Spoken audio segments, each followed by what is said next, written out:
All right, Larry Krueger here at Levi's Stadium with our 49er recap on a Wednesday as the Niners get back at it with practice here in Santa Clara. And of course, we're brought to you by Pig and a Pickle, the best barbecue in all of Northern California. Check them out. They're in Emeryville. They're in Corte Madera. They're open 7 days a week from 11 a.m. till 8 p.m. or until they run out. Pig and a Pickle. Go say hi to Damon and Mary. Get some brisket chili. Tell them that Krug sent you.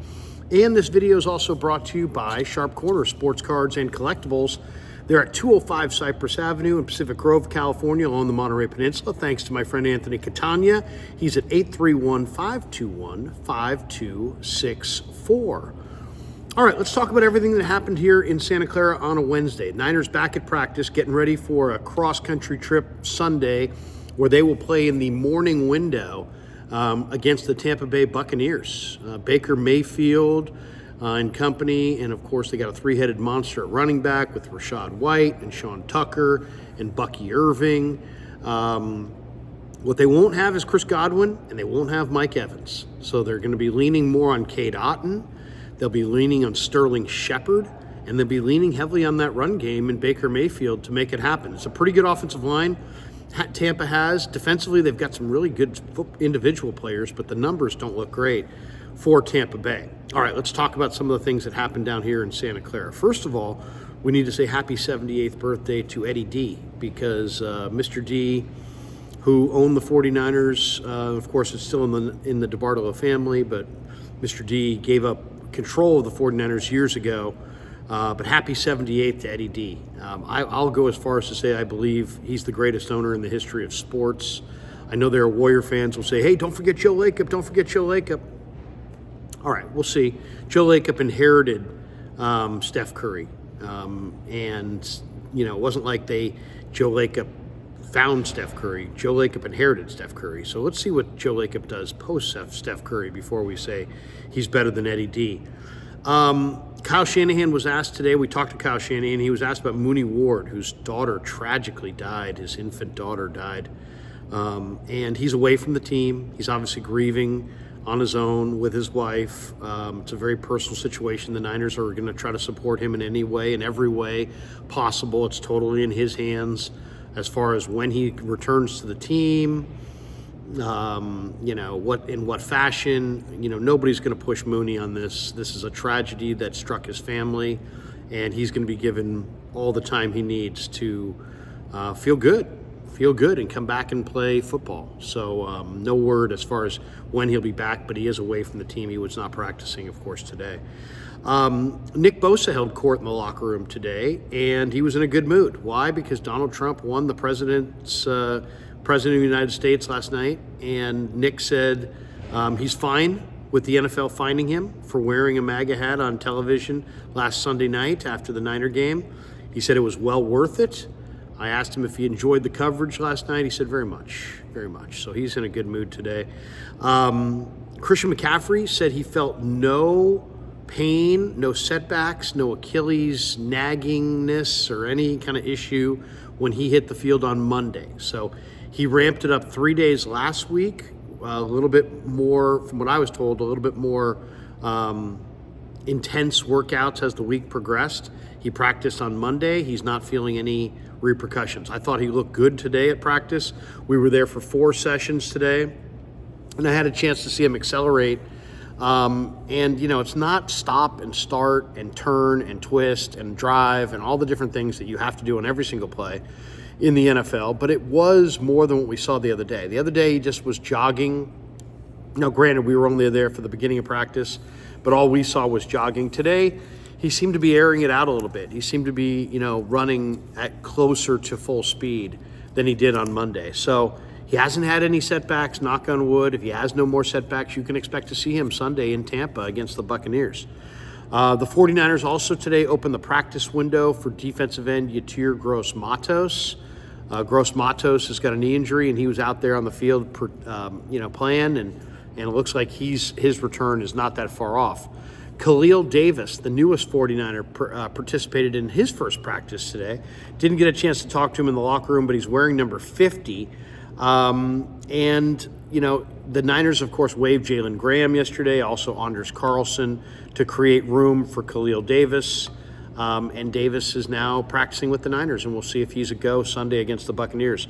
Tayshaun Gibson, the former Niner safety, is now a current Niner safety. He was re-signed to the practice squad.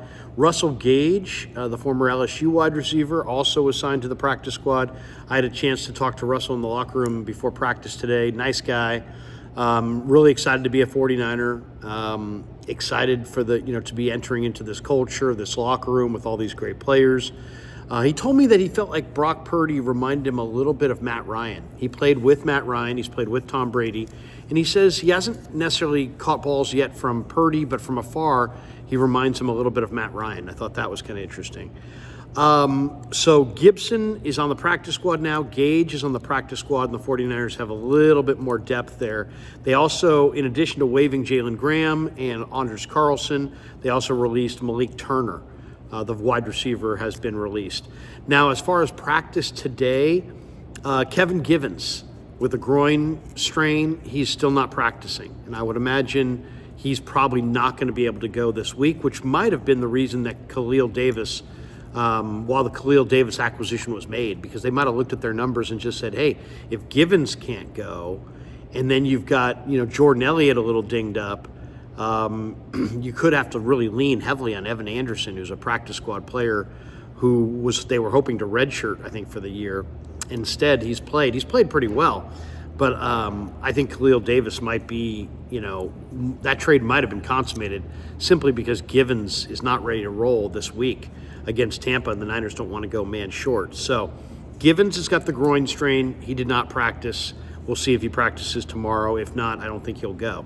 Chris Conley has a hamstring. I talked to him about it yesterday. He didn't think it was that severe, but he was unable to practice today. He did not practice. Mooney Ward, of course, as we mentioned before, is not with the team with a personal matter with his daughter's tragedy, so he continues to be away from the team. Trent Williams also did not practice today, but there's no injury. Trent is just, he's a Hall of Famer, and he's a veteran. He's getting a Veterans Day off. And D. Winters was on the practice field today. He was a full go. Now, he was in concussion protocol, and there was some concern of whether or not he'd be able to go this week, but he is out of concussion protocol, and he practiced this afternoon. Now, who was limited today? Christian McCaffrey. They're going to ramp him up. I mean, the 49ers a lot of people feel like the Niners are going to ramp him up right away and play him a lot early. I don't think so. I think they're going to ramp him up slowly, and I think they're going to introduce him slowly back into the mix. Obviously, he's got Achilles tendonitis in both Achilles, and he was limited in practice today, but I thought he moved well. Jake Moody practiced today, and he's on track to start and return to the field Sunday against the Buccaneers. Deebo Samuel has got a couple different injuries, and I think he's got an oblique and he's got a rib injury. He was practicing today, but he was wearing the blue jersey. So he was wearing the blue, hey, don't hit this guy jersey, the non-contact blue jersey. But he was out there practicing. I do expect him to go this week. Yatir Gross-Matos was out there as he's making his way back. John Feliciano, who's had a knee problem as well, he's making his way back. He practiced today. Mitch Wishnowsky has a back, still has some back pain, but he was limited today in practice. And then Juwan Jennings, who's making his way back from the hip injury, he also was limited in practice today as the 49ers are getting ready for the Buccaneers. Now, one thing to remember as far as an interesting stat, the 49ers under Kyle Shanahan have won 40% of their games before the bye. The 49ers under Kyle Shanahan have won 70% of their games after the bye.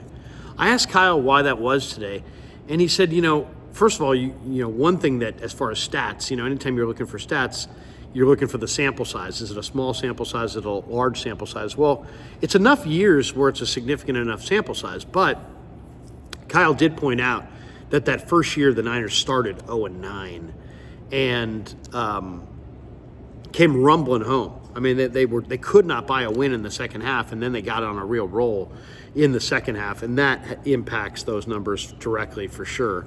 That 1 year, how bad they were before the bye, how great they were after the bye. But he couldn't really point his finger at any one thing. I think it's just ultimately the Niners, have bigger fish to fry. So when you're thinking about winning championships and going to the Super Bowl and going to the NFC title game, it kind of gets you, it sets your standards so high that I think it just raises the level of play in the second half of the year. That would be my only guess. That, and maybe they've had some injuries early in the year and they've put guys aside and let them get right. And then towards the end of the year, they're kind of peaking more physically than they have in the past. It's really anybody's guess, but Shanahan, I asked him about it today. He didn't necessarily have a concrete answer other than to say that first year, the numbers got a little distorted because they were so bad early and so great late. All right, that's going to do it for us today. Thanks to Pig and a Pickle for being the title sponsor of the Krug Show. Thanks to Sharp Corner Sports Cards and Collectibles for sponsoring this video. Thanks to all of you guys for supporting the Krug Show on YouTube. Join me tonight at 6 o'clock on KMBR. Cam Inman is going to be my guest, and we'll talk a little bit about his incredible 49er book that's on the in the bookstores right now, and also a little bit about what he expects to see from the 49ers coming out of the bye Sunday morning in Tampa. If there's one thing this year that I'm getting a little deja vu, and I think that might be a good thing, is last year the Niners came out of the bye week on the road in the morning window in the state of Florida against Jacksonville and just smoked them. And here we go, Niners again in a trying to get right, coming out of the bye in the state of Florida in the morning window, this time in Tampa against the Buccaneers. Buccaneers don't have Chris Godwin, they don't have Mike Evans, but Baker's playing well, they can run the ball, they've got some stars on defense. It's an interesting matchup. I like the 49ers to win this game, and I think they're going to win it convincingly. They've been able to catch their breath, take a breath, get some good practice in, get some good rest in. They're getting a Buccaneer team that just played 83 snaps on defense, and they played on Monday night. So it's a short week, coming off an 83-snap performance where they logged over 40 minutes on the field against Kansas City. I asked Kyle, can you take advantage of a team in any way that's doing that? And he didn't want to get into specifics, but you know that the 49ers know those stats. They know that Tampa's defense was on the field for 83 plays. They know Tampa's defense was on the field for 40 minutes last week.